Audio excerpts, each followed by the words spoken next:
Programang nakikinig, programang inaalam ang masasabi mo, programang magbibigay ng tama at totoo para tama ang alam mo. Tara, usap tayo para malaman ang Damdaming Bayan. Live sa DZRH Radio, DZRH TV at DZRH Digital. DZRH Damdaming Bayan. Kasama sina Lakay Deo Macalma at Sister L Elaine Apit. DZRH Damdaming Bayan. Damdaming Bayan. The music can define you and it sounds like Good evening, folks. Today is Monday, September 20th, 2005. You're listening to Fire Hits Radio Los Angeles, where R&B music lives forever. Biglang nag-iba no? Isang magandang umaga, Luzon, Visayas at Mindanao. Hello, Pilipinas. Diyos marhay na aga sa Indugabos dyan sa Bicolandia. Welcome po sa ating programang Damdaming Bayan. Ngayong March 5, 2025. Ngayon po ay Ash Wednesday. At wag po kayong mag-alala, humahabol sila kay Mayor Deo Macalma. Ito po si Sister L Elaine Apit. Kumusta po kayo ngayong araw? Mainit na ba agad? Ilang mga lugar pala, no? May 4 na lugar dito sa ating bansa. Ngayon, ang inaasahang makararanas daw ng Dangerous Heat Index. Ngayon pong Ash Wednesday, kaya naman ang ating paalala sa ating mga kababayan, stay hydrated.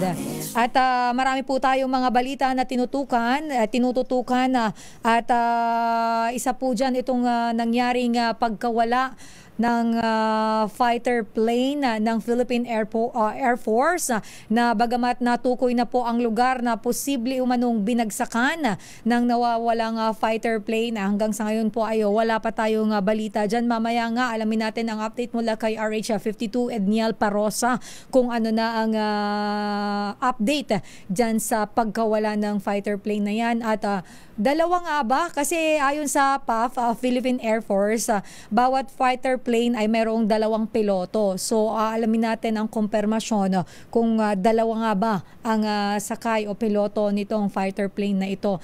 At isa na rin po sa atin pong mga tinututukan, nabanggit ko po sa bungad na may mga lugar na inaasahan na matinding init. Kaya naman ingat-ingat yung ating mga PDLs.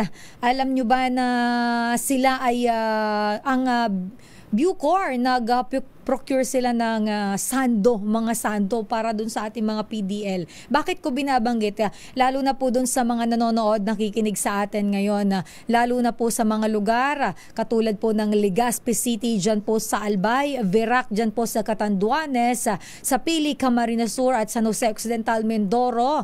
Mag-ingat-ingat po tayo dyan. Ay naasahan ang dangerous level na heat index, 43 degrees Celsius dyan po sa Legazpi, Albay at sa Catanduanes, gayon din sa Camarines Sur at sa Occidental o San Jose Occidental Mindoro naman po ay 42 degrees Celsius.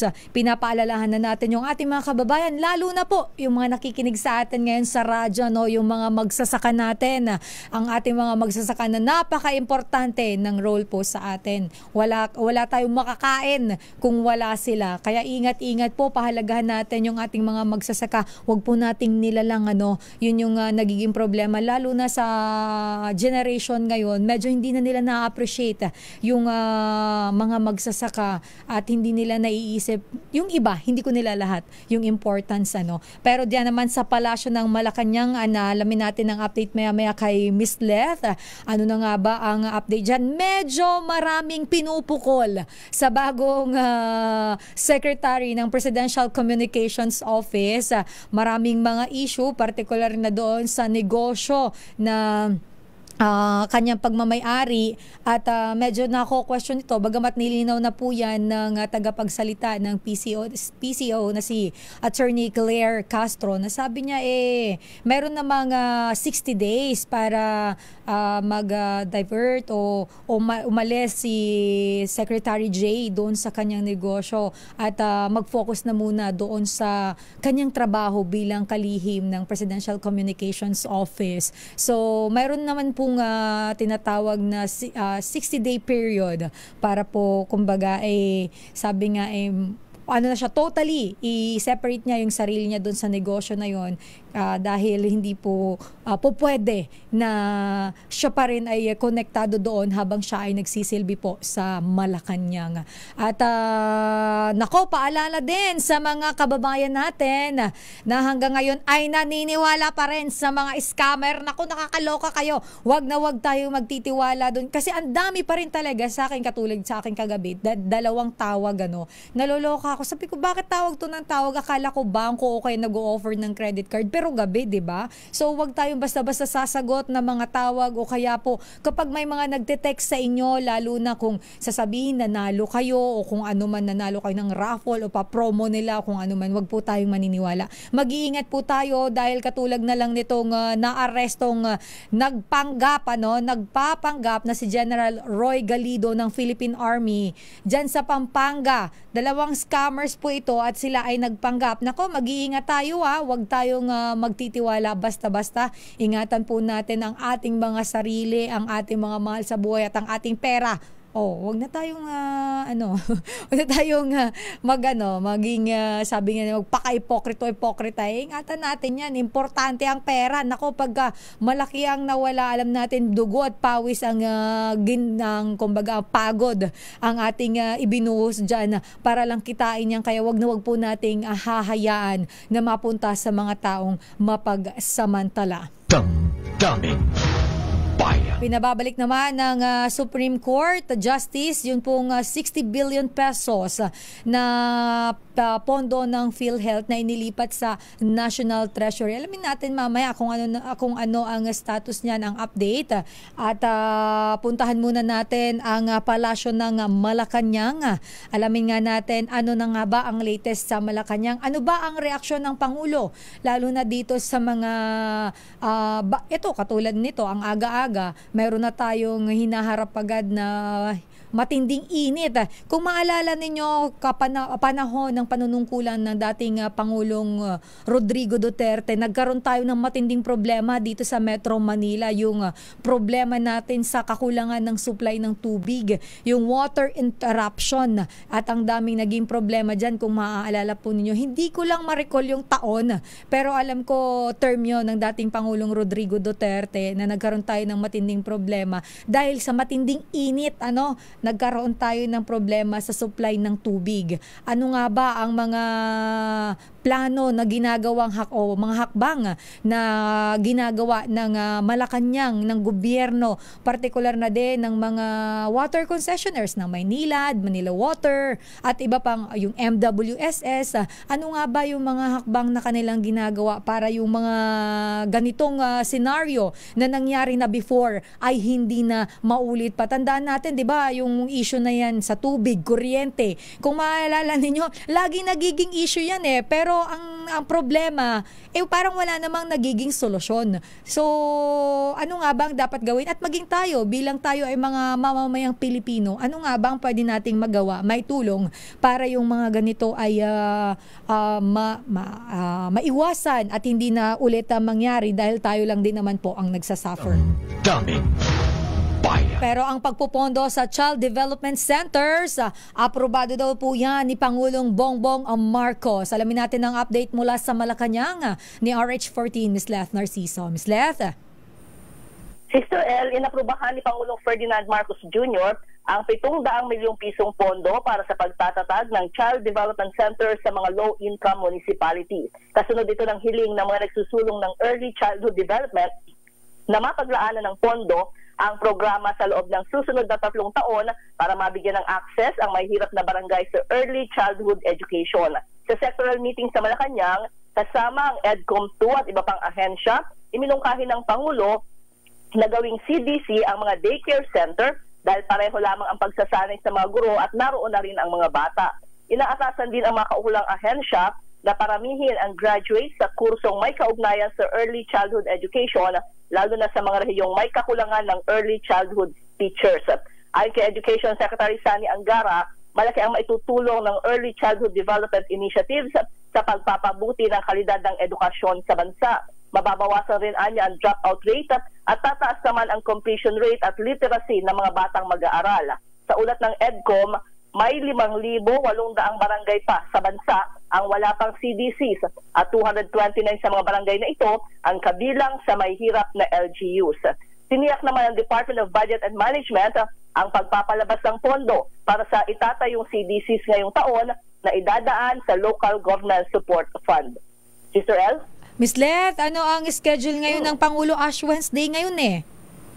Oo nga. Actually, tinatanungan namin kung nagsimba ba siya o magsisimba. Pero ang tugon sa atin, maging yung schedule niya para ngayong araw wala pang naibibigay. Oo. Miss Leth, may update ba? Kasi di ba nabanggit ng Pangulo, nasabi niya nga ang term niya, heads will roll after po nung nangyaring pag-collapse ng bridge dyan sa may Isabela, yung tulay. So ano na, may update ba ang Malacanang tungkol dito? Hinihintay pa rin ang resulta ng investigation dyan, Sister El, pero ayun, mismo si Presidente nga nagutos na maimbestigahan yung nangyaring yan. At may hirit din ang mga ilang grupo, Miss Leth, na yung taas ng toll dito sa NLEX at SLEX ay suspindihin daw ng Pangulo. Meron bang reaksyon dito ang Pangulo or statement mula sa Malacanang?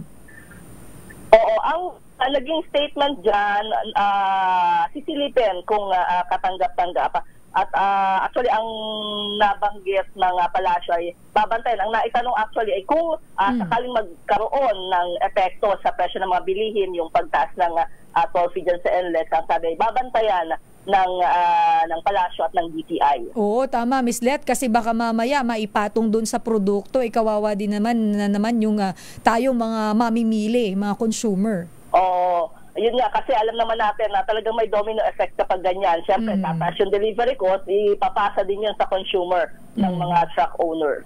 Alright, maraming salamat, Ms. Leth. Balik sa'yo, Sister El. Damdamin Bayan. Maraming salamat, RH14, Ms. Leth Narciso mula po dyan sa Malacanang.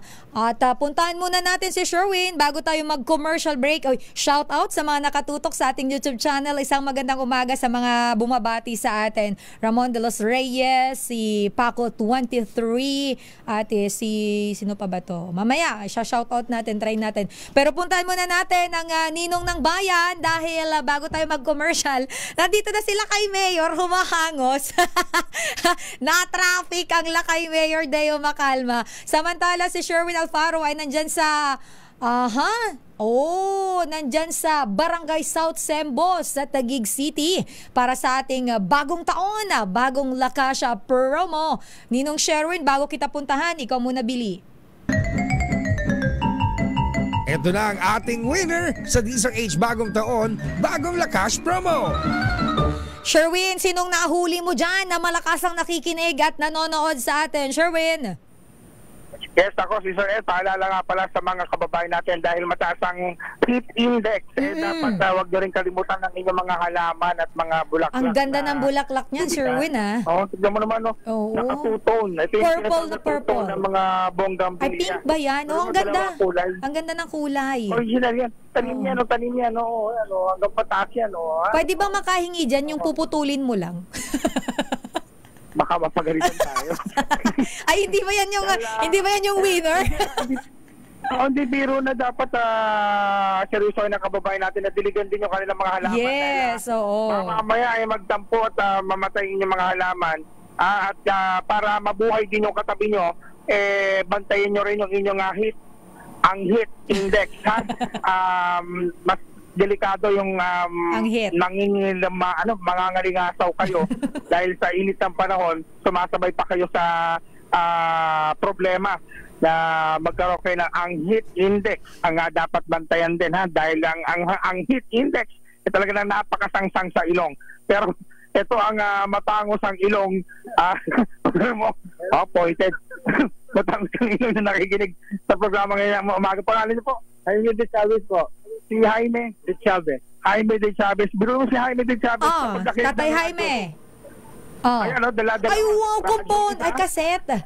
Tapos may transistor. Aba naman. Oo. Sige sa looban nila. At dahil mainit sa looban. Opo, malinsangan. Dahil banas. Napakaganda ng ngiti ni Tatay Jaime. Ay, wala po. Malinis tatay, wala siyang anghit. Naliligo lang. Dito pa ron, lagi stay hydrated, at syempre, stay deodorized, ha? Para hindi ka makakamol. Pero, lagi kayo nakasunin sa diesel. Opo, lagi po. Tuwing umaga po. Sino pa po rito announcer pag umaga? Mayor Deo, Jerica, Anthony. Aba naman, bigyan mo ng 1,000 yan. Oo. 1,000 pesos. Yan para sa Congratulations, Tatay. Cesar, naalala ko si Bo Cesar eh. Cesar, Jaime. Si Tatay Jaime siya, ikaw naman eh. Jaime pala. Kasi pag may sabi, naalala ko si Bo Cesar. Si Doc Cesar. Eto, meron ka pang vitamin E. Kasi syempre ang vitamin E nilakay. Oo. Vitamin E. May pambili pa ng pulutan. At hindi pa yan, may ibibigay ka pa, Ninong. Oo, naubos yung ating grocery. Ay, naubos ba? Kaya dadagdagan natin ng kontra ang heat index yung inyong grocery para may panglaban kayo sa amoy ng alinsangan ng panahon. Yan, sa mga naayos mo namin ng 1,000 pesos. Ano masasabi mo na kilala kayo? Maraming salamat po, Mayor. Oh, thank you, Tatay. Opo, sabihin ko kay Lakay. Hello po, Tatay Jaime. Good morning. Ayan. Mama, chup chup. Ayan. Mr. L talaga. May pag-muamad. Yeah, syempre. Para ganado ang mga nakikinig, di ba? Kaya naman, sa mga nais mo namin ng 1,000 pesos, lagi tumutok sa Teaser H. Baka kaya sa sunod nating winner sa Teaser H, bagong taon, bagong lakas from Mars. Number 6, Sherwin Battle para Teaser H. Una sa Pilipinas, una sa Pilipino. Maraming salamat, RH6, Ninong Sherwin Alfaro mula dyan sa Barangay South Sembo, dyan po sa Taguig City. Samantala sa mga nanonood at nakikinig sa atin, lakasan ninyo at lagyan nila lang ng speaker yung inyong mga transistor radio para pagka nag-iikot si Sherwin, kayo po ay manalo ng 1,000 pesos. Plus, mayroon pa po yung grocery. Ngayon yata naubusan lang yung Ninong. Mamaya, mamimili yan. Para sa susunod na igot niya, meron na siyang grocery. Tayo po ay magbabalik para po sa iba pang mga balita na atin pong tinututukan dito sa ating programa. At bago ko mag-commercial break, shout out ko lang. Hi, pakibati daw ang number 1 fan ko. Sabi ni Boss Jomay Paroco, si Lito Yabot, nanonood dyan sa Marikina. Hi, good morning, Sir Lito Yabot. Magandang umaga po. Pilipinas ang oras, it's 8:26. Ang balita. Bayan. Sa yung second floor ng Islex, Skyway Lakay. Ay patay ka na. Yan ba yung may papunta doon sa tatawag dito? Anong lugar yun, Lakay? Sa Salubong, sa may mula doon sa Bikutan. Ayun. Anyway, traffic talaga dyan, Lakay, kapag kasarado yun. Sinabi mo, ha? Ayan, nagbukas pero tinanghali na. Tinanghali ng gising yung magbubukas. Ay, good morning, General Ometa Browner, ating AFP Chief at Lieutenant General Arthur Cordura ng Philippine Air Force. Abay, di ba may missing na fighter jet, Sister Lakay. Abay, tinanong ko yung aking kuyang Justice Sam dyan sa Philippine Air Force. Sabi ko, kuyang, anyari doon sa fighter jet ng ninyo Air Force, ha? Abay, ilang araw nang nawawala. Sabi niya, huwag kang mag-alala. Sabi niya, makikita rin yan. Ayan, hinahanap na. Ayan, sabi niya, baka na-misplace lang. Daming bayan. Ay, nako talaga. Grabe yung bagay. Sandali lamang at pag-usapan nga muna natin ang korupsyon. Ayan, sabi ni Justice Sam Martires, may lumalala ang graft and corruption. Sa bagay, Justice Sam, hindi lang po yung ang nakakapansin yan. Talagang habang tumatagal, lumalala. Ha? At palaki ng palaki ang mga involved na pera. Nasa ating linya si Justice Samuel Martires ng Ombudsman. alamin nga natin, ayan, kasi ang ombudsman, para sa mga hindi po nakakaalam, ang ombudsman po, mahabigan dyan po ang sumbungan o kaya dyan ipinafile yung mga opisyal ng gobyerno na nai-involve po sa graft and corruption. Ayan. Ilang kaso kaya ng graft ang ipinafile sa Office of the Ombudsman araw-araw? Justice Sama Martires, sir, magandang umaga po sa inyo, Justice. Magandang umaga, Lakay. Magandang umaga sa magandang mong kasama at sa inyong mga tagapakinig. Baka nalusaw na yung aming mga makeup kahihintay sa iyo. Good morning po, Justice Sam. Pasensya na po, Justice. Sabi ko, mag-zoom ka ngayon. Asan yung, akala ko naka-zoom si Justice Sam Martires sa Malu, ha? Hindi ba? Ayan, hindi na kasi ang tagal mo eh. Sabi ko kay Malu, nalusaw yung makeup ko. Pero 2 oras ako minake-upan. Kahihintay sa iyo, na-traffic ka pala ikaw naman kasi kukuryo pa yung ginagamit ng makeup eh. Tama na yung Baby Johnson. Grabe yung kukuryo. Yun ba yung makintab? Ayan, di naman pwede sa angel face. Ayan. Mga binabanggit mo Lakay, parang ano pa yan makeup pa ng nanay ko yan, mga lola ko nung araw eh. Face powder ang uso ngayon Lakay. Ganun ba? Face powder alam ko, na naka-Mac ka ngayon eh. Ayan. Alam mo yung Mac? Siyempre, nakita ko sa mga advertisement yan eh. Anyway, kidding aside, Justice Sam Martires, ano ba sa tingin po ninyo, ha? Bakit lumalala po ang graft and corruption ngayon sa ating gobyerno, Justice Sam Martires, sir? Actually, kay Mayor, kay Dio. Opo. Hindi lamang graft on corruption ang lumalala sa ating pamahalaan o sa ating sosyedad sa Pilipinas. Opo. Lumalala pati ibang mga krimen. Ay, oo, totoo po yan. Sa kadahilanan na ang tao ngayon ay wala nang pagmamahal sa isa't isa.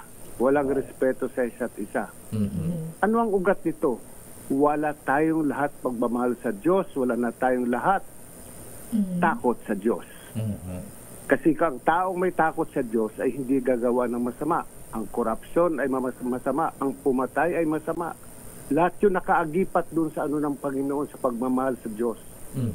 Kaya kung mananatili tayong ganito, turo tayo ng turo ng good manners and right conduct, na sasabihin lang natin, do not put your elbow sa table pag ikay kumakain, magmano ka sa magulang. Opo. Ipaliwanag mo bakit kailangan ka magmano sa magulang.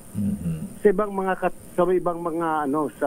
mga relihiyong katulad ng Katoliko, ipaliwanag mo sa anak mo anong kahalagahan ng pagtanggap ng komunyon. Anong kahalagahan nga lalo na ngayong sinasabi nating Ash Wednesday. Anong kahalagahan noong Ash na yun na nilalagay sa ating mga noo. Yung iba sa atin nagpapalagay ng asa noon na hindi natin alam anong ibig sabihin, gumagaya lang tayo. Karamihan sa atin nagsisimba naka-short pants, ang lalakas ng loob, lalo na mga babae. Mga kulubot na mga binti, ang mga tuhod, naka-short pants pa rin. May term dyan, Justice Sam. Ano? Pek short. Hindi, yung malalaswa ba? Opo, tsaka yung mga spaghetti, Yung iba mahihirap din, katulad natin. Nagsisimba, nakabarong, nakaputi, nakabalat na sapatos. Ay, yung ibang relihiyon, nakatsinelas. Diba? Nasaan yung pagmamahal mo sa Diyos? Nasaan yung takot mo sa Diyos? When I was in Indonesia, I noticed na lahat ng tao nagsisimba doon sa simbahang Katoliko ay nakabihis.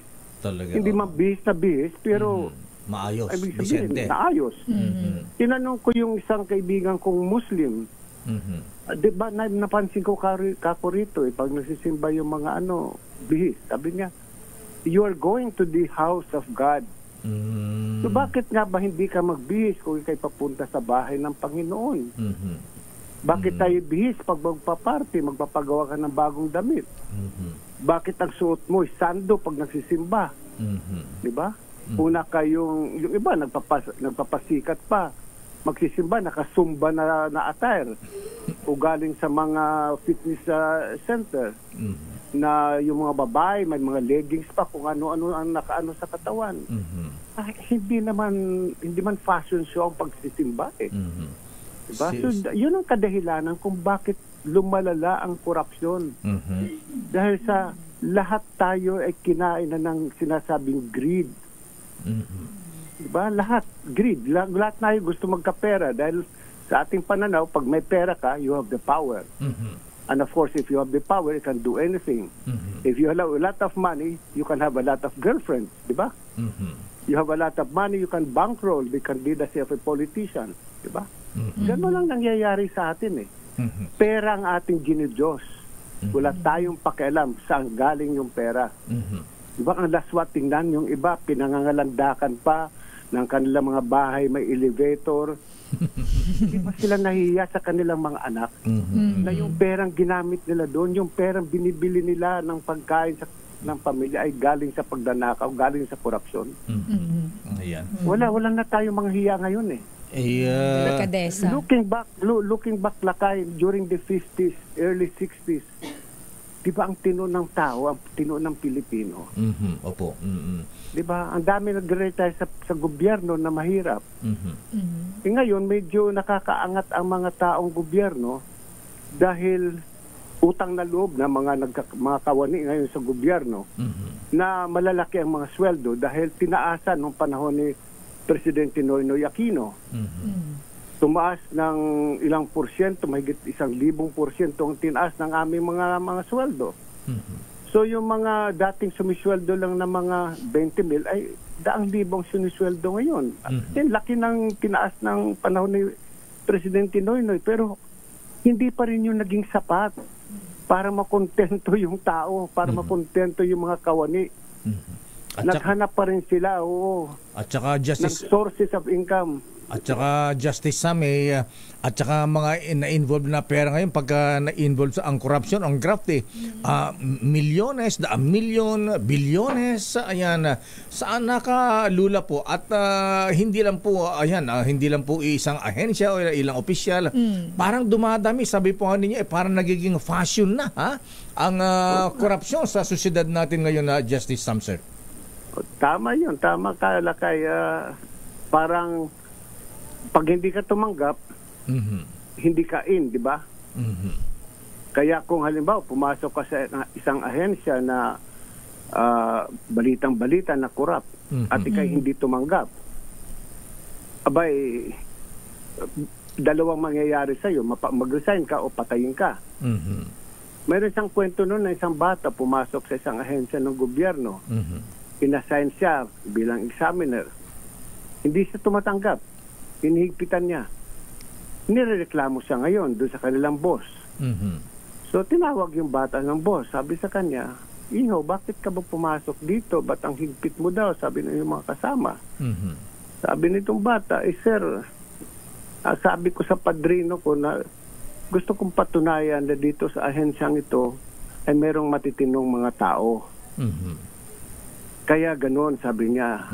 Sabi naman itong ng boss, sinabi mo ba sa iyong padrino na siyang pinakamataas namin sa ahensyang ito na yun ang iyong balak? Sabi niya, hindi po. Sana sinabi mo dahil sana kung sinabi mo yan, inassign ka sana sa library. Hindi mo kasi sinabi, di ba? Oo. Sa totoo lang, yung batang yun, totoong storya to, yung batang yun ay isang taga-Ilocos. Pagdating ng araw, siyempre nakisama na rin siya, natuto na rin siya siguro. Pero nawawala ang idealism ng isang tao hindi ka magkasala, itutulak ka sa kasalanan At saka siguro po ang wala rin kanyang hindi kaya may pagkukulang din ang liderato ng ating gobyerno, Justice Sam, kasi parang walang masyadong matinding campaign ang ating Pangulong Marcos laban sa corruption. Ayan, hindi masyado nababanggit. Ayan, talamak ang corruption, pero siguro kung magsample ang presidente, magbigay siya ng direktiba na higpitan laban sa corruption, baka mabawas-bawasan kung di man maalis sa Justice Sam Martires, sir. Alam mo, Lakay, ang ating hindi tayo nagkulang sa batas laban sa korupsyon. Kung titingnan natin sagana sa batas tayo tungkol sa corruption. Nandyan yung Republic Act 1319. Nandyan yung plunder law, di ba? Nandyan yung mga provisions sa revised penal code katulad ng bribery, falsification. Nandyan lahat yun eh. Ang problema, lahat ng itong batas na ito itinatawag sa Latin na post factum, yung after the fact. Ano po ibig sabihin? So, yung katulad ng sa revised penal code, di ba? Bawal pumatay. Pag pumatay ka, ito ang penalty mo. Wala nagsasabi na bawal pumatay bago mo gawin yung bakit bawal pumatay. Doon pumapasok ulit, bumabalik tayo sa napaka-basic na elemento eh. Yung takot sa Diyos. Bawal pumatay dahil ito ay nasa 10 Commandments. Thou shall not kill, di ba? Kung yan ay sa simula pa ng sinaturo mo na sa anak mo, ay makakaroon na mag-iisip yung bata. Kasi nung araw naman, nung mga na 1950s, especially 40s, wala naman tayo naririnig na mga riding in tandem eh. Totoo po yan. Diba? Wala naman tayo naririnig na mga ambush during election. Bihira yun eh. Ngayon. At saka mga napuputol ang daliri. Ayan. Yun na nga. Parang wala na eh. Pinangangalandakan pa, kukuhanan pa ng video. Diba? Parang wala na talagang takot eh. Ang pinaka-importante sa tao, mang relihiyon mo, ay yung may takot ka sa Diyos. Wala kang takot sa Diyos, wala kang kwentang tao. Justice Samsa, sa inyong Office of the Ombudsman, sa gaano ba karami mo ipinafile ng complaint dyan against government officials na involved sa graft and corruption? At ano po ang mga ahensyang talamak ang korupsyon batay po sa mga reklamo na tinatanggap sa iyong tanggapan na Justice, sir? Sa ngayon, mayroon kami humigit kumulang na 1,500 na mga bagong mga reklamo. Opo. Na undergoing yung tinatawag namin na case evaluation. Sa kabuuan, mayroon kaming iniimbestiga ngayon ng humigit kumulang na 6,000 na kaso. Oo. Mayroon mga nakapending sa husgado mula sa Sandigan Bayan at saka sa mga MTC, mga humigit kumulang mga 3,800, mga ganun 3,800. Yung mga nakapending ngayon sa Sandigan Bayan, mahigit mga kulang-kulang mga 1,500 na kaso. At anong sa lower court? At anong mga particular na kaso ito? Sari-sari, mga violation ng procurement law, bribery, yung violation ng mga provisions ng 1319 katulad ng Section 3, giving unwarranted benefits, causing undue injury to the government o the private party, sari-saring kaso. At sa sari-saring ahensya ng gobyerno.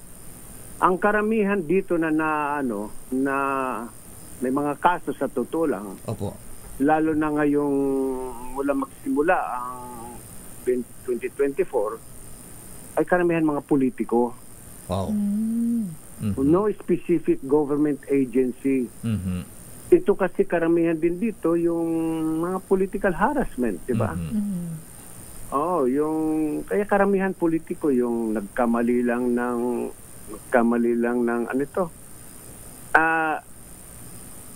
kasi ganito yan eh.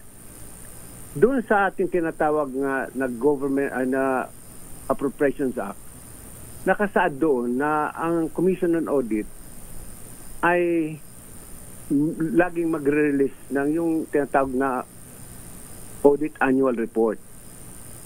Mayroon doon sa mga Audit Annual Report na hindi tapos ang audit, yung tinatawag na Audit Observation Memorandum.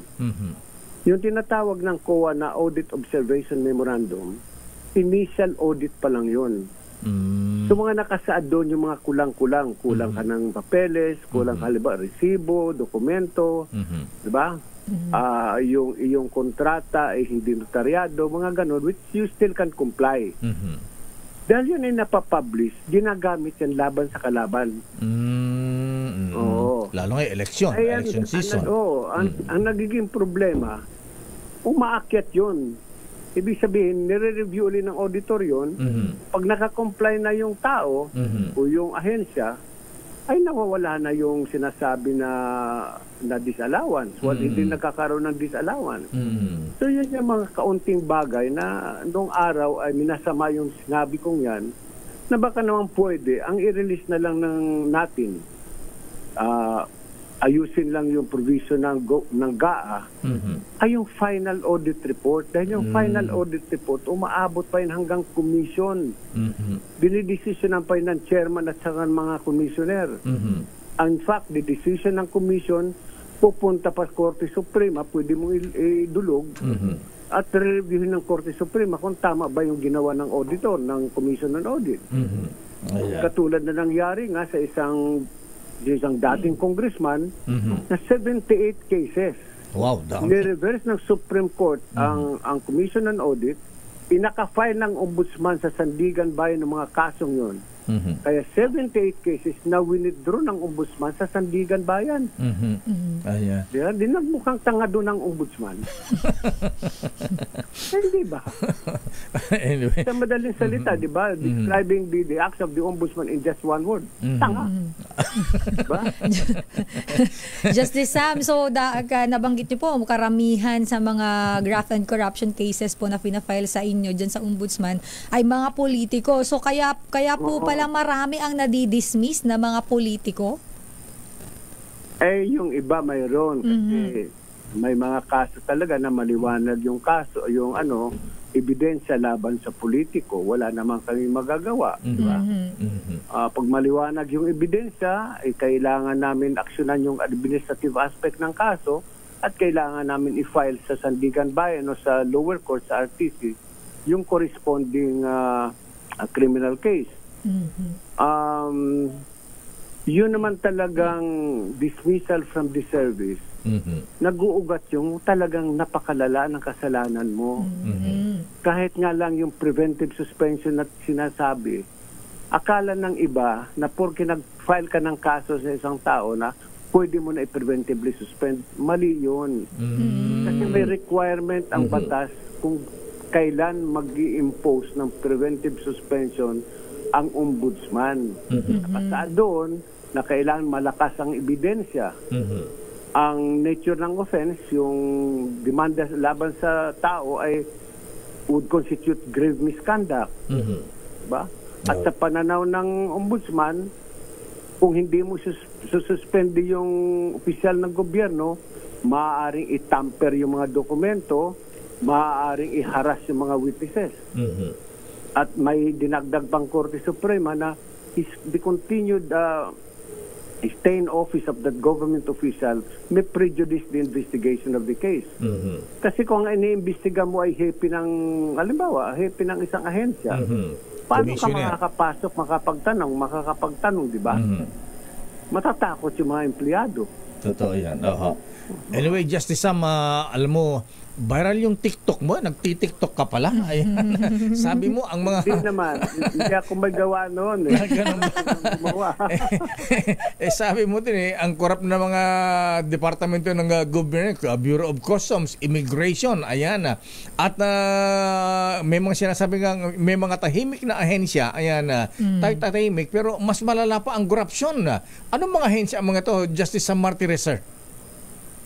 Kasi akalain mo ba sa araw-araw na dumadaan ako ng Quezon Memorial Circle, Opo.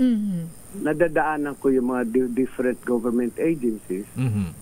Nandyan yung DAR, nandyan yung PhilCOA, nandyan yung Agriculture, di ba? Akala ko noon yung ibang mga opisina dyan, talagang tahimik lang, di ba? Ayun pala, nung nagka-problema tayo nung nakarang taon ba yun, noong 2023, nagka-problema tayo na hindi na natin makontrol ang presyo ng sibuyas. Hindi na tayo makontrol yung presyo ng bigas. Abay, nag-imbestiga kami. Opo. Diba?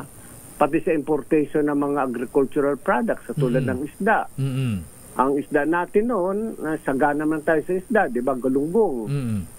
Ang mga galunggong noon, yung Pinoy, medyo maliit ng kaunti. Pero yung galunggong na imported galing sa China, medyo malaki na. Oo, yung ating tinatawag na itong isda na masarap, dito Salmon. sa atin maitim. Hindi yung nakakalimutan ko Basta mayroong isang isda na masarap dito sa atin yon. Nang kulay dito sa atin, dark blue o kaya halos itim na. Lapo-lapo. Ayan. Yung isa, yung... pero pag nag-import ka sa ganito dumating galing China, maputi na yung isda. Kasi naging Chinese na yung isda, hindi na Pinoy.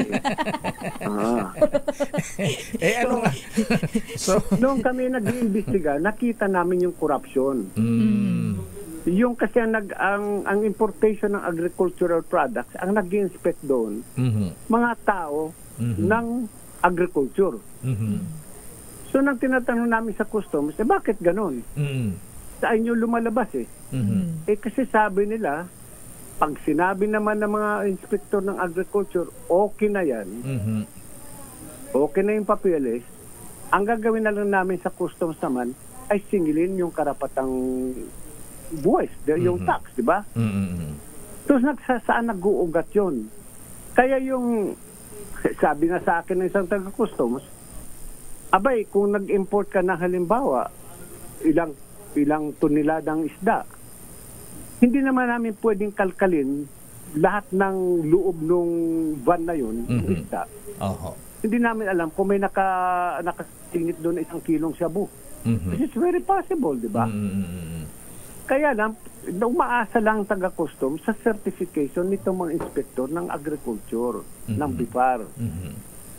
Oo. So, sabi ko, akala ko walang pera dyan. Meron pala. Katulad ng sibuyas. Mayroon din palang pera. Pinaikot lang tayo nun sa sibuyas. Yung bigas. Kaya ngayon, siguro kauna-unahang pagkakataon, sinabi ko na rin ito sa una-unang pagkakataon na sasabihin ko over the radio, sinabi ko na ito sa ilang mambabatas, baka naman pwedeng i-repeal ninyo o amyendahan ninyo yung rice tarification law. Kasi nung araw ng tinatagyan ng Presidente Ferdinand Marcos Sr., ang purpose noon ng Presidente na nagtayo ng NFA ay para mag-supply ang NFA ng bigas sa ating mga pamilihang bayan, sa mga palengke, di ba? Ngayon, binabawalan mo ngayon ng NFA pagtinda ng bigas sa mga pamilihang bayan. At bumili ng palay. Hindi ba anti-poor yan? Yung rice tarification? That is anti-poor. I will maintain, I will stand by what I said. That is an anti-poor law. It has to be repealed. Payagan natin ng NFA magbenta ng bigas. Sino ba ang ating pinoprotektahan? Ang mga traders o ang bayang mamamayang Pilipino? Okay, Pero Justice, di mo sinasak yung tanong ko Pinapaikot kung mo ano yung ahensya. Alin ang mga ahensya, kasi noon may mga survey, ang mga corrupt daw na ahensya, DPWH, Customs, BIR, mga ganyan, Immigration. Department of Agriculture. Ayun, National Food Authority. Nandyan sa circle yung National Food Authority, di ba? Ayan, yung ahensya na yan. Okay. So, Justice, isa na lang po. So, ano ang bilang ang tagal mo na sa ombudsman, so ano nakita yung solusyon para mabawasan o matigil ang korupsyon sa ating gobyerno? I think the only solution is bumalik tayo sa dati nating ugali. Ano ba yung dating nating ugali? Opo. Ang Pilipino ay mapagmahal, ang Pilipino ay takot sa Diyos. Turo natin, magkaroon tayo ng batas na ituturo natin yung good manners and right conduct with religion as the entry point.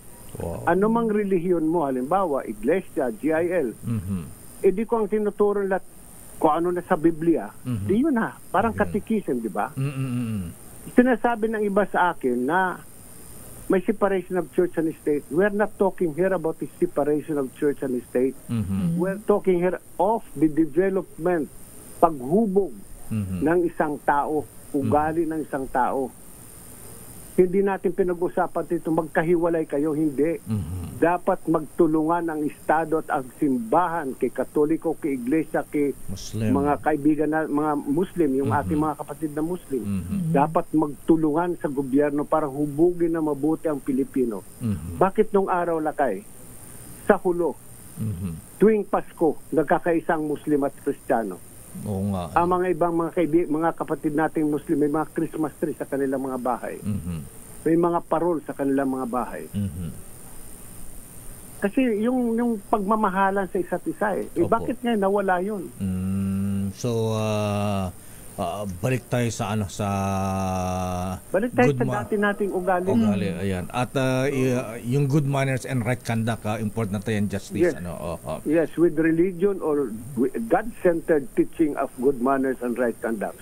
Ayan. Without God as the center of that teaching of good manners, forget about it. Kalimutan mo, katulad ng naririnig natin pag kinakasal ang dalawang tao, laging sinasabi ng pari o ng ministro, dapat ang relasyon ninyo nasa gitna ninyo ang Panginoon. Nako, Justice, may isa akong bubit na Justice dito. Sabi niya, pakitanong kay Justice Martires, sana mag-sample siya ng big fish. Ayan. Wow. Ang problema nga natin sa big fish, wala tayong masyado makitang ebidensya, di ba? Alam mo, mahirap pag-usapan ito ng sa radyo kasi kung minsan yun nga sinasabi ko, mayroon kami ni-imbestiga na kaso, malakas sana yung kaso. Ang problema, bago kami nakapag-imbestiga, yung complainant siguro nagdadaldal na, nag-file siya ng kaso laban sa taong ito, ay nakahanda na yung tao, inayos lahat yung papeles. So, nabag-imbestiga kami, pumasok kami, maayos na mga papeles. There is no semblance of corruption. Ginamit niya yung pondo na hindi nakalaan para doon sa ginawa niyang proyekto. Ayan, so, wala na, naayos na Ayan, parang yung binabanggit natin dito sa Radio Justice, ha? Abay, may dalawang general na nakatimbog ng nakatisod ng malaking isda, ha? Abay, ang nangyari, malakas ang koneksyon. Tinanggal yung dalawang general. Yung dapat kasuhan na wala na. Yun ang nangyayari. Opo, ayan. Talagang alam mo, sa totoo lang, yung mga investigador sa ombudsman, kahit medyo nakaanong buhay nila, talagang patuloy sila na pupunta mismo sa site, sa probinsya. Minsan nga, mayroon kaming investigador na pumunta sa isang lugar na mag-imbestiga. Nung siya ay pabalik na ng Maynila, nag-check-in siya, yung politiko, ay sinipa pa yung kanyang maleta. Yung politiko ang kanyang iniimbestiga, sinipa yung kanyang maleta. Sabi ko, mabuti nga, maleta lang sinipa hindi siyang binatukan diba? Justice Martires, sir, maraming salamat po sa mga paliwanag. Thank you, Monsignor. At, Monsignor. Umirit ka pa talaga. Thank you, Justice. Maraming salamat po. At sana'y marami tayo natutunan dito sa inyong mga paliwanag. Thank you and good morning. Maraming salamat. Thank you. Mga kaibigan, Justice Martires ng Ombudsman. Damdamin Bayan. Ikaw talaga Lakay. Umirit ka pa ng Monsignor kay Justice Sam ano yan seminarista kasi dati yan. Kaya, talaga ba? Dito muli sa pagpari. Pero alam mo Lakay, nagsisimula tagalaga lahat sa tao di ba? Nasa tao talaga back to basics sabi nga totoo yan Lakay. Yung mga aral sana sa atin ng mga bata pa tayo siguro yan kahit nasabihin natin iba na ang panahon ngayon bakit sa Japan di ba? Okay lang naman Lakay mag-iba ang panahon, mag-evolve ang teknolohiya, maging advanced tayo pero yung ugali ina-advance din kasi. Magandang maging moderno tayo pero yung pag mamahal sa Diyos at yun Lakay yung asal, yun yung ugali ng tao na hindi dapat binabago. Ayan, kaya dapat Secretary Sani Angara Berorjupul sir, ha? Ayan. Yung good manners and right conduct kay Pwede ituro natin sa ano yan, elementary hanggang high school. Ay, ituro natin yung mga ganyan para Tuloy-tuloy. mai-inculcate sa utak na ating mga kabataan. Daming Babalikan natin lang pa mga reports. Sandali lang manang Milky Ruan standby Raymond. Ano ang latest sa Senado at sa Kamara? Oras, Sister L. It's 9:02. Hindi kayo maglabas ng sirkula naman dyan sa COMELEC, kaysa payagan yung mga kandidatong manira sa kapwa, dapat yan ay ipagbawal natin. Paurong yata tayo. Ha? Mayroon daw kasi kay parang narinig ko kanina sa interview si attorney, yung nating justice attorney Al-Agra. Mayroon pala talaga sa batas negative campaigning. Pero bawal ka mag-name drop. Kaya nga, ba't pinapayagan natin mga batas na ganyan? Imbes na umayos tayo sa eleksyon, ayan, palala. Kung pinapayagan natin yung ganyan, kung may batas na yan, i-repeal yan. Pwede pala yun, yung wag siyang iboto, pero hindi ka pwedeng magsabi ng mga bagay. Like yung mga libelous statement, wag iboto si Sister L. Ayan, masyado masyado mapagmahal. Okay lang. Hindi ako tumatakbo. Dapat yung mga kasasabi lang ni Monsignor Sam Martires ng good manners and right conduct, ha? Justice Sam kasi siya. Si Justice Samuel Martires. Kala ko Monsignor, ayan na. Sandali lamang, nasa ating linya ba si... alam mo lakay, sa mga, may mga nag-aabang lakay sa ating Bakit Ikaw? Ang DZRH job interview. Ang ating mga kasama, sana lang ngayon lakay isang doktor at abogado. Pero wala. Na senatorial candidate. Kaso lakay siya kasi ay doktor din. Kaya nagkaroon siya ng emergency operation sa pasyente na may heart condition kaya hindi siya nakarating. Heart doctor siya? Yes, inuna niya lakay ang pagtulong. Okay lang. Yan ay si Dr. Attorney Dr. Joey Montemayor. Kasi abogado na siya, doktor pa siya. Parang si Attorney Dr. Kapuli dito sa atin. Doktor na, abogado pa. Abogado pa. Kilalanin ang mga nagnanais maging lingkod bayan sa Bakit Ikaw? The DZRH Job Interview for 2025 Midterm Elections.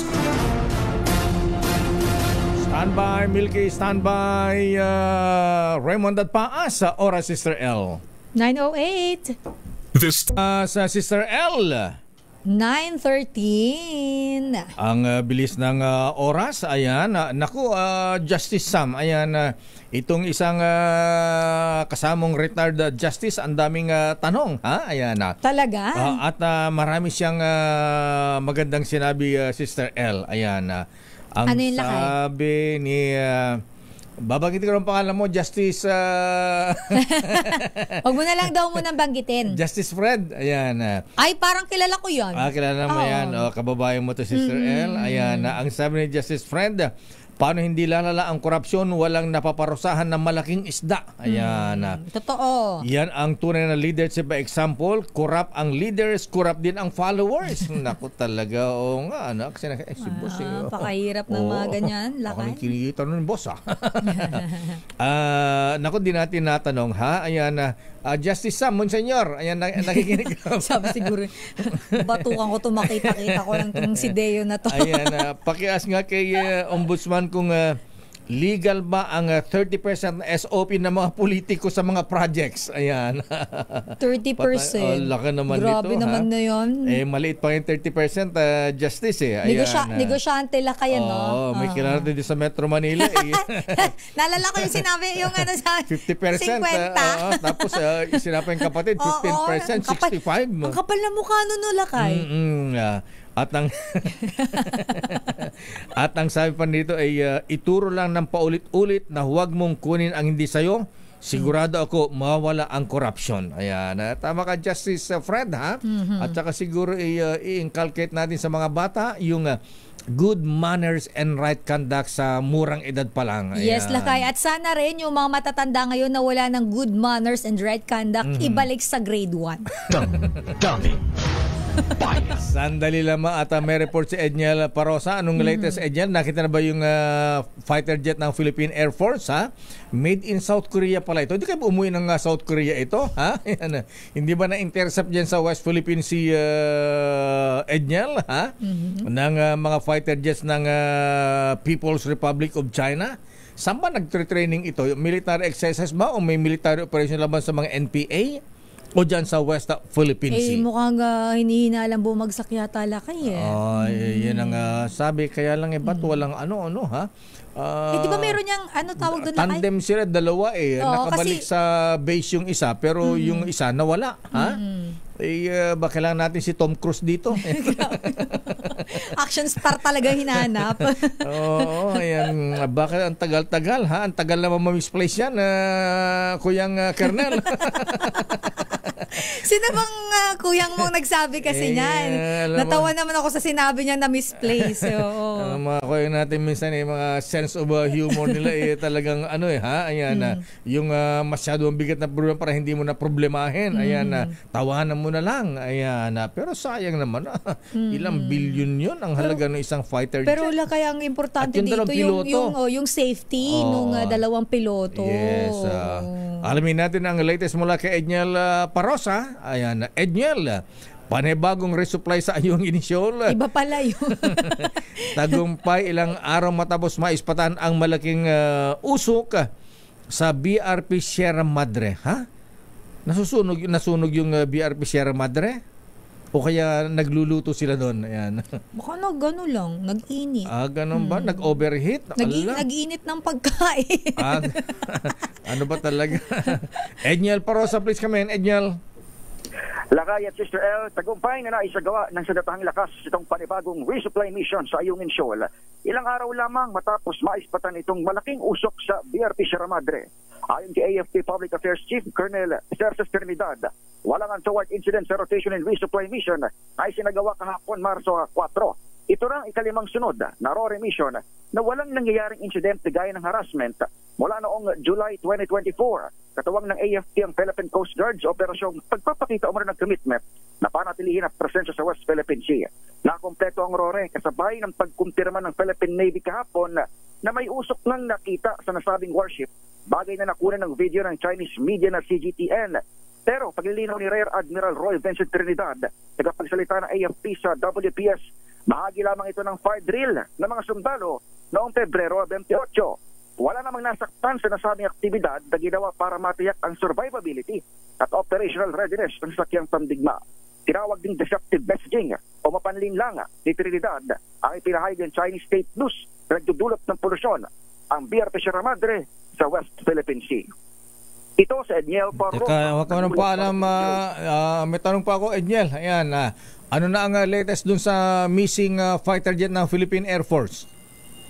Lakay, may focus ng area itong search and rescue team ng Philippine Air Force. Kung matatandaan kahapon ay inireport natin na sa area ng Bukidnon, Lakay, nagpa-rescue yung Philippine Army dahil mayroon na silang parang week, ilang araw na ito, ilang linggo na operasyon laban sa malaking grupo ng CPP, NPA pang natitira. Teka, sandali. Ba't may nag-aalam dito? May fire drill ba tayo? May fire drill ba? Ba't tumutunog yung kalimbang natin? Tumutunog yung kalimbang. Sandali, Edniel.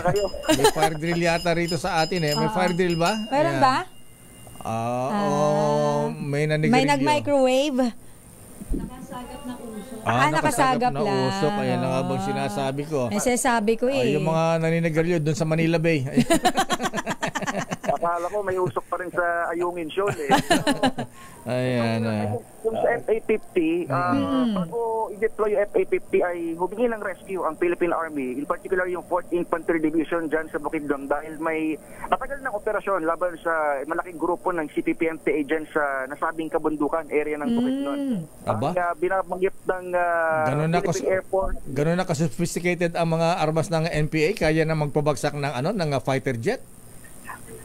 Kung sa bahagi lakay na Air Force yung tatanungin, tikumpare ng kanilang bibig. Kung Bukidnon nga yung tinutukoy nilang area of focus. Pero hanggang kahapon ay yung kung tawagin na yan, ay signal ba? Noong locator ng mga piloto ay nag-iinit pa ng signal hanggang kahapon. So, inaalap natin kung nakapag-eject sila kasi yung FA-50 lakay, modernong aircraft, meron niyang kapasidad para mag-eject din ng seats para doon sa mga piloto sakali mo magkaroon ng malfunction. So, alamin ng Air Force kung yung nakikita nilang signal, yun ba ay lokasyon lamang ng piloto o yun din ba ay crash site ng FA-50. Pero ang tagal Edniel, ilang araw na yan, di ba? Kailan nga Edniel, kahapon ba o ng isang araw?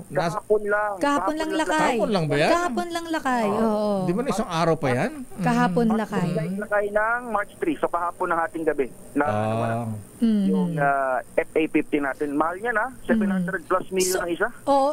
Ganun siya kamahal, Edniel, So, ito ba ang first time na nagkaroon ng insidenteng ganito dyan sa Philippine Air Force na involve ang FA-50? Na galing South Korea. Ayan na. So, tama ka, Sister L. Ito yung first major incident na nagkaroon dito sa Philippine Air Force. Kalapat ang total natin FA-50 fighter jet, 12 lamang. Tapos may paparating pa tayo from South Korea. So yung 12 natin, ayan na, nawalan pa tayo ng isa. So tingnan natin kung sana mahanap pa rin. At of course, tama yung binamagit nyo kanina, ang safety o yung priority ngayon is yung safety nung dalawang sakay ng FA-50. Okay. Sana nga, na-misplace na aeroplano at safe yung mga At ligtas yung dalawang piloto. Na-misplace sa Bukidnon. Nag-hiking lang daw sabi nung ibang nagko-comment kasi yan sa Bukidnon baka daw nag-hiking lang. Nag-hiking. Nag-bakasyon. Ano ba talaga? Na-misplace, nag-hiking. Magaganda lang kayang magagandang bundok dyan sa Bukidnon, talagang dinadayo ng mga turista. Sige, tawagan si Senator Mig Subiri, taga Bukidnon, at saka si Governor Joe Subiri-Bing. Ayan, paikutan na helicopter ang buong probinsya ng Bukidnon. Okay. Ulitin lang natin lakay bago tayo magpaalam. Ang Philippine Air Force ay mayroon ng iisang area na iniisip o inaalam ko ito yung posibleng pinagmulan o pinaglandingan nitong nasabing aeroplano, pero sa kanilang bahagi ay wala pang kumpirmasyon kung ito nga ba yung area ng Bukidnon kung saan nagpasaklolo ang Philippine Army. Teka, Edniel, hindi ba nasagap nung radar ng US na nakabantay dyan sa West Philippine Sea? Walang ganong impormasyon lakay, pero speaking of US, satellite, parang ilang weeks ago may balita rin tayo na yung cargo, yung isang kinontrata ng US Indo-PACOM sa Mindanao area din yun bumagsak Maguindanao naman.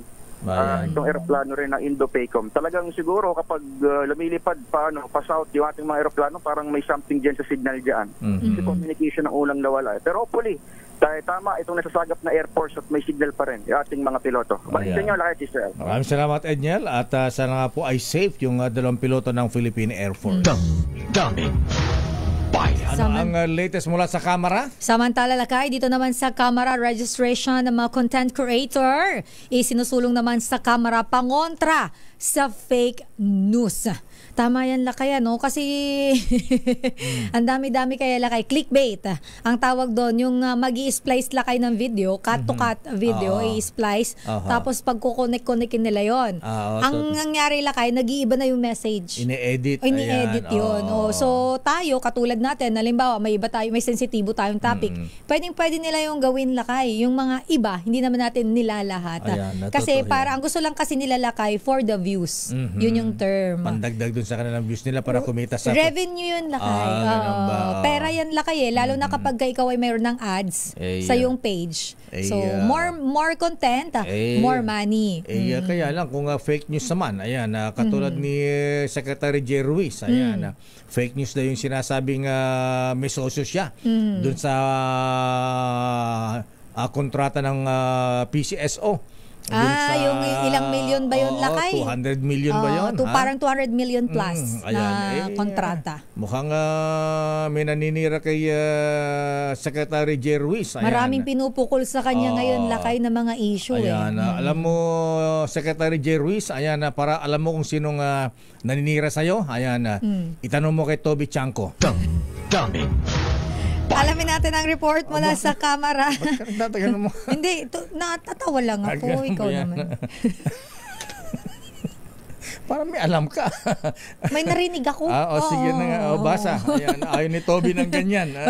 Ikaw talaga lakay. Narinig ko lang yun ha. Ay, Manong Oka Orbos, ayan, di ko mo alam kung congratulations ba yung bago mong appointment bilang chief ng PTB4 o ano ha? Good luck na lang. O, report kay Milky. Ikaw talaga dami mong ugly. Ikaw tuloy si Manang Milky. Manang Milky, ano ang detalye na tong balitang ito mula dyan sa Camera RH12? Milky Rigunan, Manang Milky. Sister Ella, gaya ng SIM registration, kinakailangan na magkaroon ng isang registry para naman sa mga content creators para malabanan ang fake news. Ito ang itinutulak ni Bataan Representative Geraldine Roman. Bagamat aminado siya na posibleng kulangin na ng oras dahil papatapos na ang 19th Congress. Sa panukala ni Roman, gaya ng SIM registration, bubuo ng Digital Council of the Philippines at pangunahing requirement ay ang pagbubuo at pagsunod sa mga ethical standards para sa mga content creation. Ang kay Roman, mahalaga na bawat social media account ay may tunay na tao, may muka at pangalan na maaaring papanagutin sa kanyang may gawing pagdabag gaya ng paninirang puri.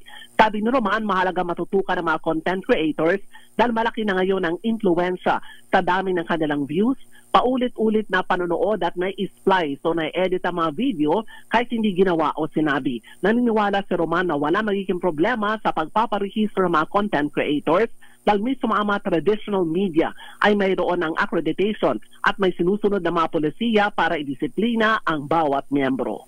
Ako si Milky Rigunan nagulat para sa DZRH, una sa Pilipinas, una sa Pilipino. Damdamin Bayan. Maraming salamat, Manang Milky. Ayan, tama si ate, si Congresswoman Geraldine Roman. At siguro yung maghigpit talaga, ayan, honest to goodness na paghigpit doon sa mga bumibili ng mga SIM card, ng mga bago, mga ganyan.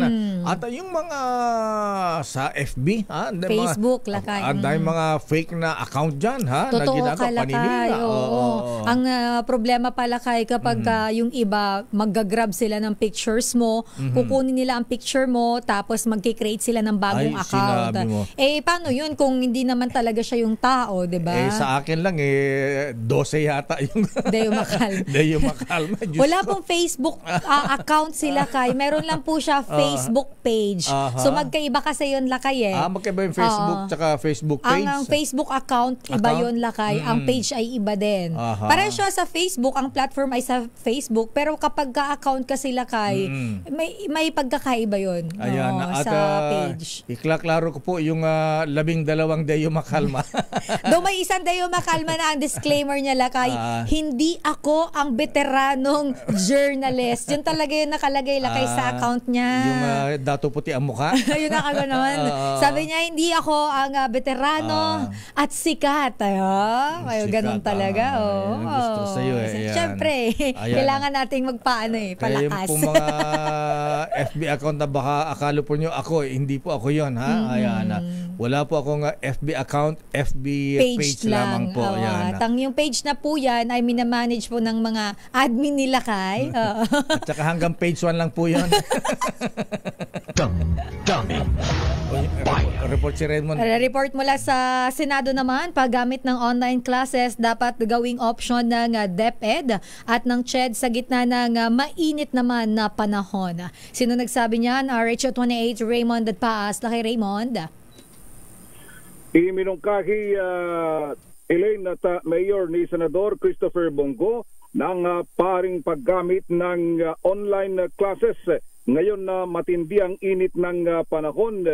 Ayon kay Go, maaring pag-aralan ng Department of Education at Commission on Higher Education ang pagsasagawa ng online classes. Hindi lang ito para sa kaligtasan ng mga estudyante, kundi ganoon din ang mga mag-aaral. At ito ay gagawin para hindi rin madiskaril yung pag-aaral ng ating mga kabataan dahil lamang sa problema ng ating mainit na panahon. Dahil nitong pagpasok pa lang ng Marso ay ilang mga local government units na ang nagsuspindi ng kanilang mga face-to-face classes. Ganon din ang panawagan ni Senator Go bilang chairman ng Senate Committee on Health sa lahat ng mga manggagawa na magkaroon din ng adjustment dahil doon sa kasunod ng babala naman ng Department of Health na ang matinding exposure sa sobrang init ng panahon ay maaring magdulot ng masamang epekto sa ating kalusugan.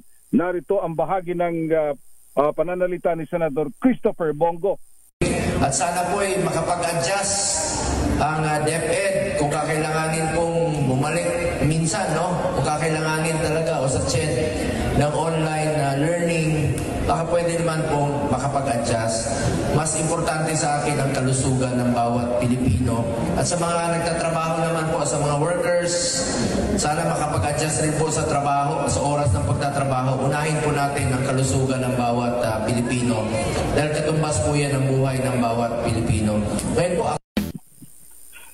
bahagi ng pahayag ni Senador Christopher Bongo. Ito si RH28 Raymond. Sa bagay, DZRH, una sa Pilipinas, Raymond, una sa Pilipino. Tama si Secretary Bongo dyan, ha? Ayan. At siguro ang DepEd, Secretary Sani Angara, sir, at Yusek Troy, ayan. Siguro mag-formulate tayo ng guidelines kung paano ang dapat sundin. Kasi halos araw hanggang ngayon mayroon pa mga classes na suspended, di ba? Mayroon mga, dahil sa init ng panahon. May mga lugar din lakay na, lalo na sa area ng Bicol region, marami. Yes, siguro ang DepEd ay mag-formulate ng guidelines kung ano po ang dapat sundin para sa ating mga batang mag-aaral. Ayan lang. Hindi naman nasacrifice yung kanilang kalusugan, health, safety. Okay, maraming salamat, Raymond. Ito si RH28, Raymond Advance para sa DZRH, una sa Pilipinas, una sa Pilipino. Daming bayan. Maraming salamat, Raymond Advance mula sa Senado. Stand by Giselle Ricafort. Good morning, Berosipul, Kuyang Robin Go. Ayan, sabi niya, marami ka pala, Kuyang fake book account. Ayan. Hindi Facebook, kundi fake book account. Opo, ayan. Yung may gitsampo na Deo Makalma, hindi po ako yun. Ay na, ano po tayo, hindi techie. Kaya actually ayaw po talaga nila kayo ng social media. Ayan, pero sabi ko nga, kailangan mo yan. Ano ka ba? Sabi ko, si Sister na lang para kumita tayo sa FB. Magkano mang bayad din sa FB, mga ganyan-ganyan pagka maraming views. Depende lang kay kapag para gayahin natin si Senator Raffy Tulfo tsaka mga Tulfo Brothers, di ba?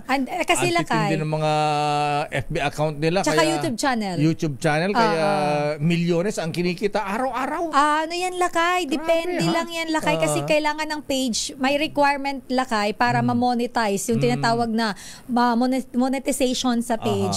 So kailangan may certain dami ka ng followers, views, or yung iba naman likes ng page. Para ma-monetize yung page mo lakay. Kailangan, halimbawa, maka-reach ka ng 20,000 na views muna sa YouTube, kunwari lang, para ma-monetize ang page mo. So, parang hanggat hindi mo nare-reach ang, halimbawa sa Facebook, 10,000 followers, hanggat wala ka nun, hindi ka ma-monetize. So, may mga ganon. Pero, kaya pala si Senator Raffy Tulfo, di na kailangan ng sweldo sa Senado ha? Yung kita pa lamang dyan sa sa FB, sa dami ng followers niya, ha? kumikita siya dyan lakay sa isang araw. Ang kita nila dyan madalas ads tsaka sa views. Ayan, Pero hindi ko lang alam lakay kung gaano kalaki kasi dollar yan eh. Ganoon ba? Pag-aralan natin yan. Daming bayan. Kaya iba gumagano ng mga kung anong mga kalokohan, mga fake news. Para siyempre pagka controversial, maraming magla-like, kikita. Yes. Marami yung curiosity kasi lakay ng tao eh. Ayan. Sandali lamang at si Giselle Ricafort, sino ba? Si Congressman o si si Kaador. Si Kong muna, si Kaador. Nako. Sandali lamang sandali lamang Giselle at eto problema sa tubig sa mga taga Bulacan. Oo, ilakay kanina nga ina-adlib ko na yun sa bungad natin. Kung maalala natin, nagka-problema tayo nung dati sa time ni former President Duterte, 'di ba? Yung mayroon nga siya mga minura dahil dun sa ang daming apektado sa Metro Manila. Pero ngayon dito sa Bulacan lakay. Diyan natin namimisidong Ayan. Wonder is dead or alive. Sabi ni dating Paul Digong noon nasa Davao, pumipila ng tubig yan sa Mandaluyong Saan yung mga opisyal dyan? Sino may ng kumpanya? Paliliguan ko yan pagka hindi binalik ang ano ha? Paliliguan ko sa harap ng TV pagka hindi na ibalik ang serbisyo ng kuryente. O di kinaumagahan, balik may nagkatubig ka agad. Ha? Ayan, dyan natin namimisi Dong That is a freedom of expression. Maayong buntag Dong. Ayan, kumusta mga girlfriend natin, sir? Ayan. Teaching natin. Ayan. Grabe. Tinda ang ano niya ngayon pastime niya. Pastime niya. Ay, parang may nagsabi nga Normal naman sa kanya yun. Isa sa mga guest natin dito yata. O, teka muna yung mga taga Bulacan, saan ba yung mga, anong lugar ba yung walang supply ng tubig? Lakay. Pero dyan to sa 6th district ng Bulacan, Lakay Nasa distrito ba ni Congressman Ador Pleto ito? Ka-Ador Pleto ng Bulacan, maganda umaga po. Kong, good morning. Morning po, Apo Deo. Yes, sir. Abay, Apo, saka si Sister L. Opo, good morning ko. Naimbagambigat Kong. Bakit ang tagal-tagal na raw pong ilang araw nang walang serbisyo ng kuryente sa lugar dyan sa distrito po ninyo? Tubig, Lakay. Tubig. Tubig, oo. Sa bayan po ng Sagaray at saka sa Santa Maria mismo, mga 5 barangay dito sa Santa Maria at saka 5 Sagaray. Ilang residente yan, Kong? 28, wala ng tubig. Bakit? Pagkakako nila na may re-restore nila hanggang March 2nd. March 5 na. Kaya kahapon nagpatawag ako ng meeting. Kaya pinatawag ko ang mga responsibleng mga ahensya dito, yung PhilHydro, subsidiary ito ng Maynilad at saka yung mga water districts na dalang Angat at saka Norsagaray, si Engineer John Santos at si Engineer Cruz. At para malaman ko yung actual na nangyayari kasi nag-ikot kami, talagang kawawa talaga. Ilang araw na. Kaya nananawagan ako sa mga school officials, sa mga district supervisors, principal. Baka pwede naman natin online muna doon kasi tama nga si Senador Bongo na kalusugan muna unahin natin kasi hindi naliligo yung mga bata. Kami nagdadala.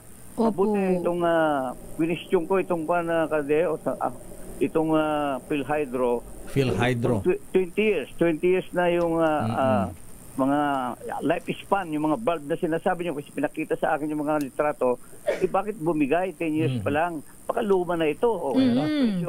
Kaya nga nung nasira yung bulb, ang lakas ang tapon ng tubig, nagbaha nabaha yung 4 na pumps na namamahala sa distribution ng mga tubig papunta sa mga barangay. Kaya itong nawalan tubig hanggang ngayon, pangako nila March 10, kaya sabi ko pinag-usapan namin, mabuti pa kaya pwede naman maaga-aga. Lunes pa. Pumayag sila ng March 8. Kaya sana i-restore na nila, kaya lang kami ngayon na nagpapadala, yung Mayor Hermar ng Norsagaray, kasi Mayor Oming Ramos Santa Maria, at ako nagpadala rin ako ng mga water tanker kasi hindi ko kaya yung, sabi ng district water district manager, sabi mga 15,000 households sa Santa Maria at saka 10,000 sa Norsagaray, kaya 25,000 households. Imagine times 4 mo na 100,000 mga tao. Napakadami. Hindi nakakaligo. Naku, Diyos ko, kawan naman yung mga bata. Lalo na yung may mga Tsaka yung panluto. Kong, kumusta yung panluto? Nagpadala naman sila kayo, kulang, apat lang ang galing sa PhilHydro. Opo, kailangan talaga may standby. Sabi ko sa kanila, bakit pang emergency, pangatlo pala pangyayari ito nung Typhoon Ulysses, nangyari na ito na nabaha Norsagaray. Nasira na naman ito, bakit wala kayong mga standby na motor? Tama. Dapat mayroon kayong mga ganung emergency, mapapalitan natin agad. Imagine, it will habi daw ng contractor na magre-restore ng bulb at saka yung mga motor. Yung isang motor, okay na daw kahapon. Kaya medyo maganda na yung flow ng tubig ngayon ng mga iba. Kaya lang 3 bomba pa, kaya hanggang March 8 pa babalik po ito. Imagine po, hanggang kagabi 11, nandyan ako, umiikot kami, nagdadala pa rin kami ng mga tubig sa remote areas. Yung maliliit na water tanker naman na nahiram namin para sa mga iskinita sa loob. Kasi natatanda mo, ito yung mga panahon natin, linalabas natin. Yung dinadala natin galing sa mga nasa tulay dyan sa malabong na botas dito sa Makati, dinala lahat dito sa limang resettlement areas dito sa Norsagaray, yung FBR, Nor Homes, Nor Heights, Katuparan, lahat yan walang tubig, mga mahihirap nating mga kababayan. Ang init pa naman, Lakay, tsaka so kompleto hanggang kailan daw ibabalik ang supply ng tubig? Madala ng tubig. Kailan daw po maayos yan, Congressman Ador? Sabi nila, kaya ko nagpatawag, masyadong mahaba yung March 10 bilang technical. Oo naman. March 10 sa Lunes pa. Ilang hanggang March 8, Pilipinas. March 8, Sabado. Oh. Okay, so... Ito kasi Apulahay, nagpipis ng mga barangay, balik mo ng tubig. Oo nga pala, fiesta ngayon, summer na. Hindi, tsaka kung ang tindi po ng init ngayon, nagkabiso ng Pag-asa. Nag-aantay. Ang nangyayari po, inaabangan na dyan sa main road, kaya hindi na kami makapasok kasi agawan na. Kaya sabi ko, kailangan na nawagan ako sa mga barangay official, tumutulong sila magdamag, pati mga mayor, saka mga barangay captains, talaga tumutulong po sila. Kaya sabi ko, pakiusap po, ayusin lang nyo yung distribution para tulong-tulong po tayo. Nagpadala kayo mga mineral water kasi para inumin ng mga estudyante, yung mga nag-aaral lalo. Tsaka panluto man lang, Kong Ador. Ito, advice ko po sa kanila, yung mga galing sa tangke, dapat ipaboil nila para pwede lang paglamig sa kanila inumin. Sino po, Ka-Ador, sino may-ari ng PhilHydro? PhilHydro, ako pagkalam ko, ito yata yung kay MB Pangilinan. Okay, Ninong MVP. pa wala to eh. Apo, Adeo, ang source kasi ng water dito, mga galing sa Bulacan Park, yung galing kay Ramon Ang. At saka itong PhilHydro na galing kay MB. Mani Pangilinan. Okay, maraming salamat, Ka-Ador. Ayan, manawagan tayo kay Ninong. Manawagan sa ating mga kababayan dito sa 6th District na magtulungan muna kami. Opo.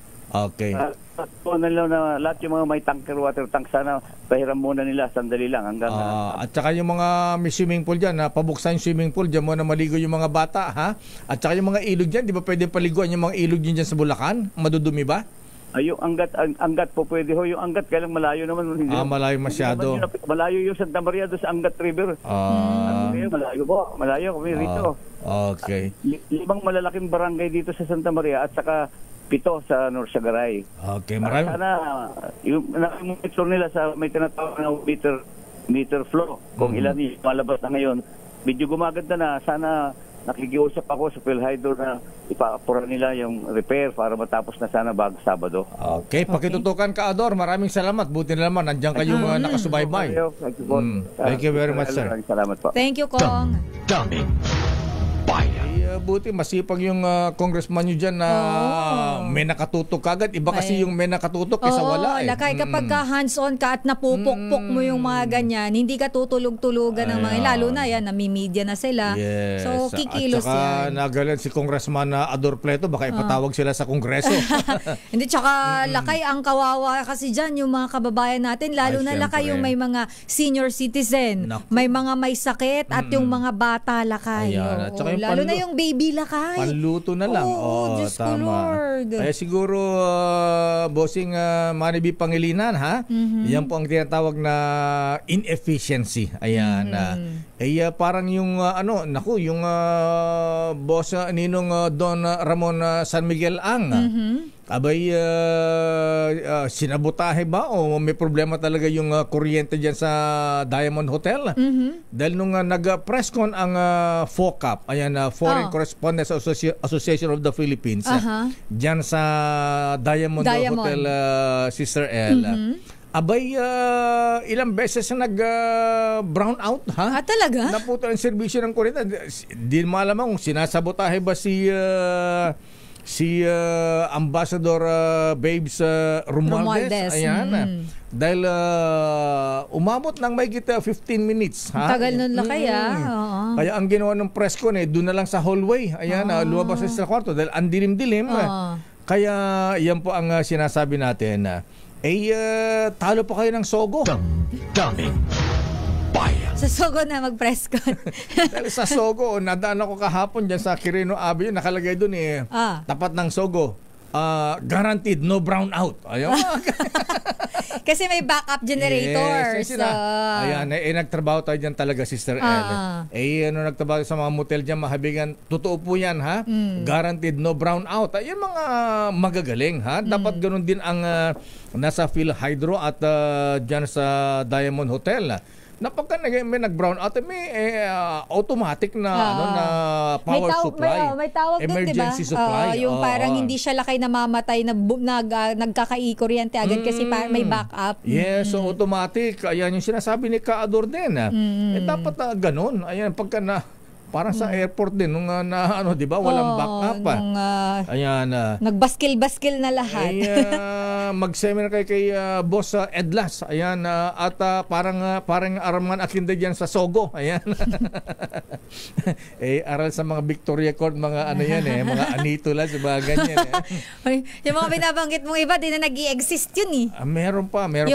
Ano yung Anito? Anitolas. Yun yung wala na. Yun yung wala na. Wala akong nakikita nun lang. Kaya nahanap ko yung yung Halina, mayroon pa. Halina dyan sa Libertad. Mayroon. Ganyan po mahabigyan. Kung ganyan na ka-efficient yung mga opisyal natin dyan sa PhilHydro, ayan, at dyan sa mga power supply, di sana mainam, hayahay ang buhay. Damdamin Bayan. Flash Report. Flash Report! Oy, may flash report si Ombudsman na Sam Martires. Sabi Lakay. Sabi, nag-text kay Malu. Ayan, Malu pa, please tell Mayor Lakay na marami rin kaming mga na-dismiss from the service ng mga big fish. Ayan, kaya lang hindi ko na binanggit kanina kasi pending ang kanilang appeal sa court.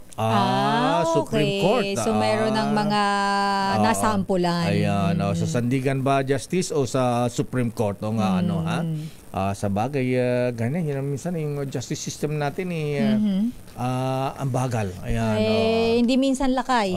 Mabagal talaga. Sino ba ang mga yung justice? Pakitext nga sa akin. Pagka binanggit mo yan, alam na nila kung sino source mo. Ganun ba? Flash Report. Flash Report! Diba public record naman yan? Ang inflation ng Pilipinas bumagal sa 2.1% nitong Pebrero kumpara sa 2.9% noong Enero ayon yan sa Philippine Statistics Authority. Lakay. Good news yan. Ayan. Bumagal. Sana, huwag nang bumagal. Pero medyo malayo-layo lang kayo. 2.9, 2.1. Aba. Diba? Kaya lang, ba't di natin ramdam? Flash Report. Flash Report! Mataas pa rin ang presyo ng bilihin. Ayan. Mag-diet na lang daw forever. Sandali lamang at babati nga muna tayo ng happy birthday. Ayan, batiin ko lang itong kuyang natin sa Bureau of Customs. Ayan. Happy birthday, kuyang Bureau Sipulo JM Puno ng Assembly of Customs Travelers. Ayan. At bago ko makalimutan, i-congratulate ko rin si Customs Collector Alexander Hener Patek Philip Albiar. Ayan. Patek na Philip pa. Ayan, mahal nun lang kaya. Patek Philip Albiar. Ayan, abay nakasabat sila ng ng smuggle daw ng mga mackerel, mga isda, yung 200 million. Ayan. Sana Commissioner Bian Rubio, ayan, abay sana makakota na siya ng koleksyon, makuha ng target collection, ayan. Congrats Collector Alexander Patek Philip Albiar. Ayan, galing-galing mo, sir. Ayan, sige, keep up the good job. At happy birthday din kay Kuyang Rayleigh Salvador, Kuyang Romel Losada, Oy Berusiful Dante Balbas ng TM Calaw 136. At congrats din nga pala sa Toyota. Ayan, abay siyempre ko-congrats natin, Toyota Bureau of Customs. Bakit kasi Lakay? ang Toyota Philippines pala, Mr. Cesar Lee. Ayan, Kuyang Alex Flores, ayan, bossing Fred T. Ang Toyota Philippines ang second top duties and tax payment contributors. Ayan, for the last year. Abay, ang kanang binayaran pala sa mga magkano Lakay? sa customs, 43 billion. Wow. At least nagbabayad. Yes, yan ang Toyota. Yes. Ayan. At happy pakibati rin ng happy birthday si Nasaan na yon? Kaya mo yan. Oy, eto ha, si Colonel Ray Rosario ha, at Colonel Van Donald Almonte ng PMA Class 97. Birthday nila ngayon at kay Kuyang General Ben Basiao ng PMA Class 88. Aba, binabati ni Colonel Military Attaché to Spain, Colonel Joseph Dator. Aba, buenos dias Kuyang Colonel Joseph Dator mula sa Spain. At happy birthday din kay Abul Kayer, kay Noble Abul Kayer Alonto ha. Mula at from Ateng Hasmin Fahad Ateng Hasmin mula kay Fahad Lukman at Kuyang Agagising Lukman at sa mga brethren ng Sultan Harun Lukman Masonic Lodge. Ayan na. Ramada Karim Aliyena wa alaikum. Nakakabulol yun. At happy birthday ni Kuyang Mayor Joel Ruma ng Rizal, Cagayan. Kay Mista, mga taga-Sandigan ha. Entayin nyo ang blowout ni Kuyang General Willie Bonilla. Binabati ng PMA Sandigan 82 at kay Celso Navales at very worshipful Joe Chua. Happy birthday. At ako lang kayo may shoutout ako mabilisan na katutok sa atin. Hi, General Dizon ng PNP Kasurog, ayan, dyan sa Bicol Region. Good morning po sa inyo. Ayan. Ano daw gusto nyo? Mukhang mayroong iaabot eh. Okay lang ba? Papainom daw ng emperador yan. At congratulations sa newly promoted Brigadier General. Aba, kay Honorly Brillantes. Congratulations sa kanyang long-awaited promotion as a Brigadier General. May estrella na siya sa balikat. Ayan, dyan sa Philippine Air Force. Piloto ba ito? Ayan. Piloto ka ba, General Honorly Brillantes, sir? Ayan. Teka, babae ba to o lalaki? Honorly. Ayan, pagbati mula kay Retired General James Brillantes. Ayan. Sana ang Air Force, malakas na ang force, wag lang puro air. Ayan. At happy birthday din kay parang Ian Carlo Lapid-Lapid. Ayan. Ako may sal na ba? Ayan. Dami daw binabati. Tapusin ko lang itong mga greetings, ha? Kasi kahapon pa ito. Baka mapanis. Happy birthday pa rin Ian Carlo Lapid-Lapid ng RH TV. Mula kay Maring Patricia at mula kay Senator Lito Lapid-Lapid. Ayan. Parang naidugtong pa. Ayan. Kamag-anak yan eh. Ayan.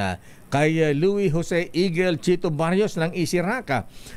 si Phil Cruz ng DCRH Drama. Ayan. Birthday ni Direk Phil. Happy birthday Phil Cruz at Rose Ann Babiara ng RH TV at kay Dandy Sevilla. Sandali lamang Giselle Ricafort. Susunod ka na. Promise. Oras, Sister L. 9:53. Ang balitang ito ay fast. Yan ang White Rose Papaya. Daming Papaya. Oras sa Sister L. 9:58 na lakay. Anong sabi ni Manang Amy?